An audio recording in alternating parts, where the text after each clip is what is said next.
topic of Ukraine will clearly be dominating the EU summit taking place tomorrow in Brussels. President Zelensky of Ukraine will be joining the meeting virtually, and the feeling in the room will be similar to the one we heard in that package, alluded there to by the Deputy Prime Minister of Belgium, that the Europeans are clearly not around the table, and Kaja Kallas perhaps could have a voice here. Well, the EU Foreign Chief is in fact our guest today, live with us here on Euronews, on Europe Today, so we're thrilled that you're here with us. Thank you so much for making the time. It's been a busy week. You were in London yesterday, as I mentioned earlier. But first, let's talk about that phone call, that high-stakes phone call between Trump and Putin. What is your reaction to this partial ceasefire that they brokered? Well, first of all, it's good that they had this call, because the conditions that the Ukrainians agreed to were there, and everybody wanted to listen what also Russia has to say. Of course, we have two different pictures, one that is given by the United States, what was discussed, and the other one what is given by Russia, what was discussed. So I think it's really good to see how these things are going. I mean, President Trump was very clear. The aid to Ukraine was not discussed, but President Putin said that it was discussed. So I rather believe President Trump in this. Even though, do you trust President Trump? Because he seems to like Putin a little bit more than he likes the EU and Brussels. Well, they have the talks, and what I want to say is that this is the shuttle diplomacy right now. I mean, there is no negotiation table yet, but the really trying to get the picture where the parties are. Does Russia really want peace? I mean, if they wanted to show goodwill, they could have started with giving back the Ukrainian children that have been deported to Russia, releasing prisoners of war. They didn't, but of course ceasefire regarding the energy infrastructure is also welcomed by Ukraine. Even though the Europeans are clearly not around the table in these talks, the EU's been completely sidelined here.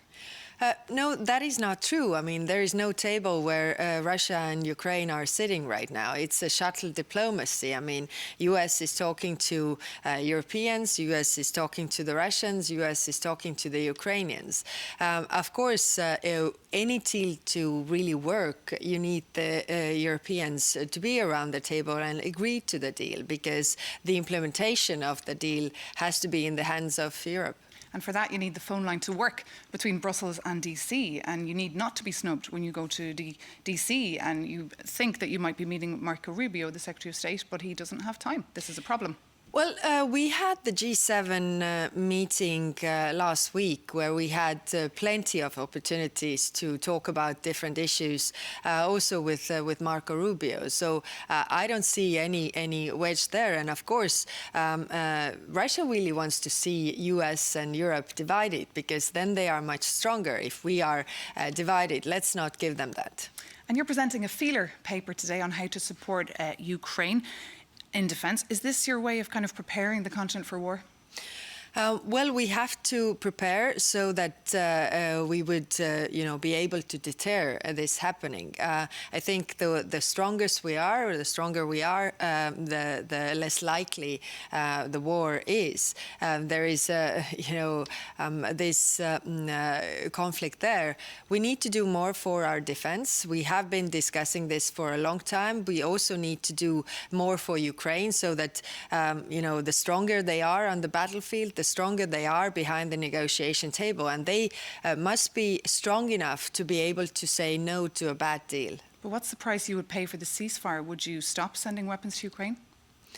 That is not very wise, because in order for the ceasefire to work, there has to be really deterrence. And if the all guards are down, I mean, Putin has showed this before. He's not keeping to the ceasefires, and if he wants the guards to be down on Ukrainian side, then he actually achieves what we want. And I'm absolutely certain that he will continue.